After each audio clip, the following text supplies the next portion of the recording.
संतोष देशमुख हत्या प्रकरणामध्ये वाल्मिक कराड यांच्यासहित काही प्रमुख आरोपी गजाआड झालेले आहेत. मात्र यामध्ये एक नवीन पात्र समोर आलंय, ते म्हणजे नितीन बिकट यांचा.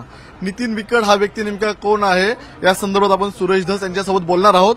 मात्र नितीन बिकट यांनी जे आरोप केलेत की या प्रकरणामध्ये सुरेश धस असतील ह्यांचे जे प्रामुख्याने गहिवळ जो सराईत गुन्हेगार आहेत ह्याच्यासोबतचे फोटो तो व्हायरल करतोय.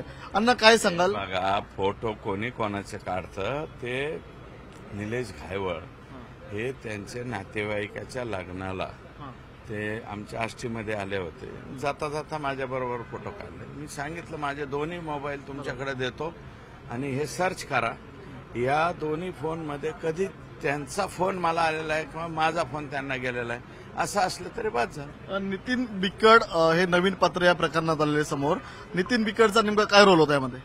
हे नितीन बिकट सारख्या माणसाबद्दल आम्हाला तुम्ही विचारताय. माझी विनंती आहे न्यूज 18ला तुम्ही जाऊन तिथं चेक करा, म्हणजे सगळंच कळेल.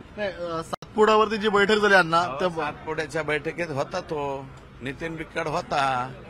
माझी माहिती चुकीची नसते आणि मी आता सांगण्याची गरज काय, पोलिसच्या तपासामध्ये येईल ना पुढं.